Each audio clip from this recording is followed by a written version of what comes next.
Yeah, speaking of cost cutting, apparently Black Friday, we got some swindlers. Huh.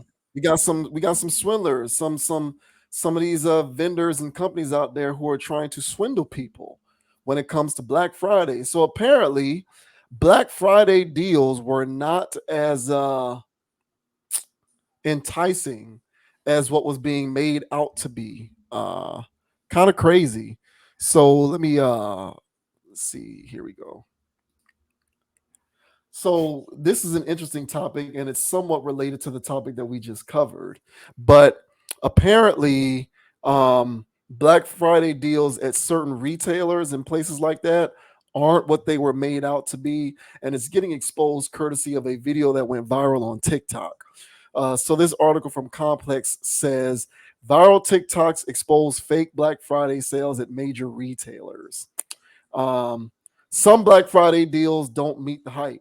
A viral TikTok uncovered how Target priced its deals on Friday, which marked the start of the holiday shopping season in the US. In the clip, a shopper pulls out the Black Friday sale price cards for the signage from the signage to uncover regular sales prices that are the same. The shopper checks three separate TVs, and none of them are even a dollar cheaper than the original sale prices. A Target representative told the New York Post that the TVs were, quote, on sale before Black Friday as part of our early Black Friday deals or sales. We continue to offer those items at the same discount during Black Friday, but updated the signage to reflect the extended timing.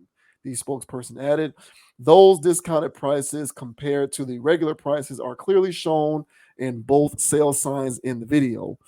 The rep also said shoppers would have saved between $20 and $80 depending on which TV they purchased. So Huh. that is Target's explanation as to why it looked as though the deals for Black Friday were the exact same as the sales that preceded Black Friday. Huh. And here is the viral video in question.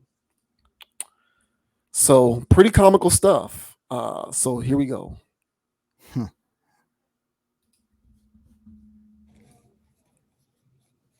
Oh, it's the same. Okay, what about this one?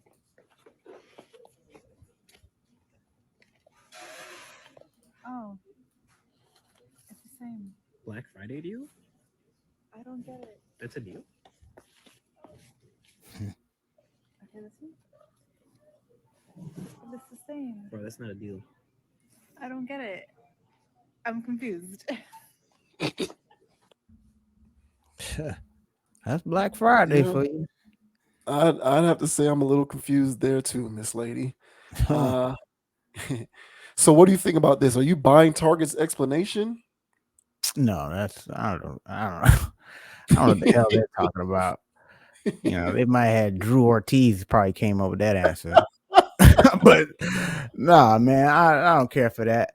And the thing is, man, with Black Friday, because it's been falling off honestly for some years now. And but I think it's really hit its apex of just squatting on the American public.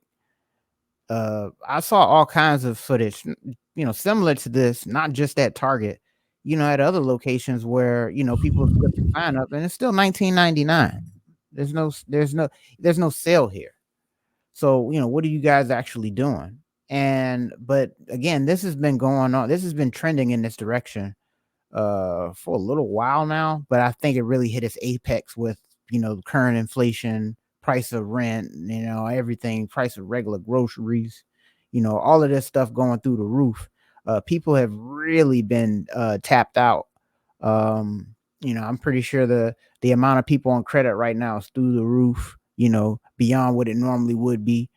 And, so people are just really struggling right now to make ends meet. And if they were going to buy a TV, man, they're not going to spend money that don't look like it's, bro. You remember, bro, Brandsmart and all this other stuff, bro. It was a mayhem. Every whatever. I worked at Walmart in 2013 through 16. I want to say my first Black Friday. Shocked. I was I didn't know what to expect because I really don't do that anyway. but that was my first time working in retail for that stuff. I was so shell shocked. I couldn't even react. It was so much chaos going on around me. You know, some of my people getting wrapped up in pallets. I'm like, oh, it's a movie, bro. I'm talking about. My job was to be like, okay, at not exactly at 12 because we had a few deals before 12. So I think I was like the 10:30 guy or whatever. So I'm just, my job is to watch the pallet. So I'm watching my pallet, I'm like, hey, don't touch it. I got a good item or whatever. So there's like a line of people that's waiting to get it. So eventually, it was like 5 minutes before the time was to release it. Somebody said, oh, the time's now. They blew the whistle, whatever. And it was like, well, no, we didn't. No, people started rushing the pallet. They had police in there. They didn't care about the police. They were rushing the pallet, grabbing stuff. I'm sitting there trying to stop it at first, but then I was like, man, because people was getting in there. I backed off. I was like, this ain't even my shit. I don't even care. So that was my first year. It was crazy. Second year was also crazy. I mean, just people everywhere, but I was a little bit more prepared. I wasn't shell shocked. The third year, I had already checked out as an employee. All right, I didn't care. My third year, I spent more time hanging out than watching pallets, and that was a movie, bro. I was chilling. Anyway, side note. So yeah, that was when I was working at Walmart, and so that was like 2013 to 16. And in that span, I also started to notice, just being an employee, that these aren't really deals no more. But again, people still had money and stuff. Inflation wasn't what it is now, and rent is not what, and mortgages, like, things are crazy. So people really want a $40 TV, bro. Can you do it? And when they look and they see us, things are 10% off, 20%, that's a regular sale. So yeah, this is part of course. Corporations still want to get fatter. It's amazing, man, of how they're not letting up on us, bro. They got their boot on everybody's neck right now, and they're not letting up. But I was glad to see that it wasn't that active out here in the streets. I didn't see much participation either online or whatever, at least physically. I don't know what the digital numbers look like, but yeah, physically, man, people weren't patronizing anyway. So what are your thoughts on corporate America trying to pull fast ones on these customers, thinking that they're getting a deal, but not? Yeah, you went where I was going to go. So this to me is economics. So according to Forbes, the average annual salary nationwide is $59,428. So that's a year. So that means that's the median. So there's, if that's the median, then there's half of it is below that, half of it is above that. But the median is 59,000. What was that number again? $59,428. Now, anyone who is in that bracket can attest to this. That's not a salary that you can actually live on. No, you can't. The only way that you can live on a salary like that is if you live in a place where the cost of living is very low. And not only is the cost of living very low, but you have to live below your means, meaning you're not spending a ton of money. Like, you're not going to the mall to buy clothes and shoes. Right. You don't eat out a lot. Maybe you can save up. If you're disciplined enough, maybe you can save up enough money to go on vacation once every couple of years. And when I say vacation, I don't mean you took time off from work. I mean you got on a plane and went somewhere for a vacation, right? Right. So maybe you can afford to do that once every couple of years. But you're living below your means, and if you can afford to live like that on your own, you must be living in a place where the cost of living is very low. If you live in any metropolitan area, any place where there is a regular high cost of living, and you are making anywhere around that, you have to combine incomes. The only way that you can live is if you have roommates or you live with a significant other and y'all can income combine, and that's how you're able to survive. If you are by yourself and you are around that range, you are making a salary that is subservient. You cannot afford to live on that money. Yet that is the average median salary in the country at this time. So this to me is economics. Like people out here, frankly, are cash strapped significantly. And I live in South Florida. You can't get a rent down here for less than $2,000 a month. And mind you, when I say $2,000 a month, that's for like basic shit. Not even like if you want to live in something that's nice. And if you want to talk about buying a home, forget about it. They are selling houses down here that were built in the 40s for $450,000. This stuff out here is expensive as hell. It is extremely expensive to live nowadays. And the only way that you can get by if you are working class is if you are combining incomes. Period. Like I said, unless you live somewhere where the cost of living is relatively low, significantly below the average, right? So what I'm seeing happening with this Black Friday stuff, because I peeped this too before we even decided to do this as a topic, is I feel like these retailers, what they're trying to do, because they're feeling it. There's less people going in there to buy this shit because people ain't got money like that.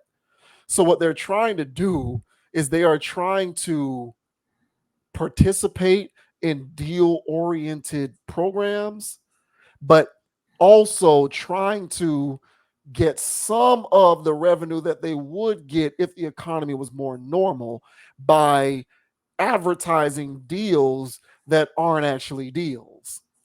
Because think about it. If you want to make something a deal that's 329 a week before Black Friday, logically, I'm thinking to myself, well, if it was before 329 and now we're doing Black Friday, you're going to have to slash that even more for me to believe that it's a Black Friday deal. Exactly. But what they do is they say we're starting Black Friday early. What they want to do is they want to get you into the store thinking that you're saving a ton of money earlier to try and recoup because people just ain't in the stores like that. So this to me is economics, and it's a sign of the economic times. I'm with you on all of this stuff, inflation, everything. It's crazy out here, and people just aren't making it like that. And unless you're combining incomes, it's increasingly difficult. And I know firsthand. I'm trying to save up to purchase my own house, and I live in a market that is unreasonably expensive when it comes to wanting to buy a house. So I know, and it's not getting any easier. You know, it's only getting more difficult. So I kind of feel like these people are just trying to pull a wool over people's eyes and make as much money as possible. And they might be putting, because 329 for a 50-inch, you know, TV. What was that? A Samsung. smart TV. Yeah, Samsung 50-inch, 329. That seems like a bargain. It does. But at the same time, I feel like you putting that deal on for weeks at a time is sort of exemplary of the fact that people ain't walking through the door to buy these TVs under normal circumstances. So you got to try and recoup as much as you can, but people just ain't making it because the cost of living has just become unreasonable to a lot of working class people. I mean, a $59,000 median salary says the whole thing. At $59,000 a year, good luck paying a $2,500 a month rent. You might be able to make it happen, but you can barely scrape by, and you're not going to have much money. You're not going to have much discretionary income when all is said and done. Let alone anything to do, let alone anything to be able to enjoy life with. So it's tough. It speaks to the wealth divide for sure, but what are you going to do, man? Corporations are going to continue to try and make the money as best they can, even if they are, so to speak, starving. And I think right now, that's the situation that we're looking at. I just think it's an economic sign of the times. Yeah, and the next pillar will be the closing of stores. And if that's the closing of stores, hey man, I just told you I used to work at Walmart, and whether corporate giant, whatever that was, whoop-de-whoop, that thing fed a lot of people I was cool with. And some people lived in a trailer park, some people live in low income homes over here, whatever over there, but they was taking care of their whole family with that store. And I'm telling you, them stores gonna start closing. And I don't know what the people are going to do. And I'm just saying it's gonna be a lot of this. So 2025, these are going to be very interesting times, and it's going to test the resilience of a lot of people. And as we Yeah. mentioned in the last couple topics, man, it's try to put yourself in a position somehow, some way. If there's going to be robots taking people's jobs, just be one of the people that know how to maintain one of these robots. Yeah. And Yep. have that be the new line, man. But I'm telling you, bro, they these people literally invented the wheel and found fire with this stuff. They're not stopping. Yeah. So yeah, this is the back end of this where they're gonna close the brick and mortar stores. And the way it's gonna happen is that people are not going to buy stuff anymore. And it's happening. So that on one hand, people would like to celebrate that, Black Friday sales, or people aren't participating in Black Friday. Hey, we're winning, y'all. We're not out there doing the stuff. And their excuse is we're gonna have to start closing stores. Mhm. So brace yourselves. Trying times, guys, but we're trying to stay ahead of the curve here at the Conscious Approach, man. Yeah. I think that there is a concerted effort by capitalism to expedite the obsolescence of people. And that's either being done through technology or sheer economics. And they're both correlated. But it's happening, man. It's tough. Because like I said, man, if you are by yourself, if you're not married or in some sort of cohabitation setup like myself, if you are an independent earner and you don't have two modes of income at all times, it's not happening. It's not happening. It's tough. And gone are the days when you can just buy a house or rent anything of some substance on a single income, unless you are well above that median curve. If you are not well above that median curve, if you're not in the 75 or above range, which the majority of the population is not, because that's only about 10 to 20% total of the population, you're either dual incomes in terms you got 2 jobs, 3 jobs, whatever, or you're combining incomes. And I've seen it firsthand. I've seen people who get into relationships and get married. And one of the main motivations for doing that is to just be able to combine income so that you can actually live a life, afford to live a life. As crazy as it seems, you have people who are making, practical decisions on marriage and relationships based on things like basic economics. It's wild. So yeah, man, being on the front end of things, being future proof, being on the cutting edge of developing and emerging technologies is really the only way that you can protect yourself from being made obsolete. And if you are not doing a lot of those things, man, you're going to be rendered obsolete. I think that there is a concerted effort to make people obsolete. I truly do. Because they already feel like it's overpopulation. It's too many people to go. It's too many people to go around anyway. How do we get rid of people? Money and technology. If you can't figure out the tech and if you can't make the money, you'll eventually die off. And I think that that's what the goal is. Well said, bro. That's exactly what's happening. Oh.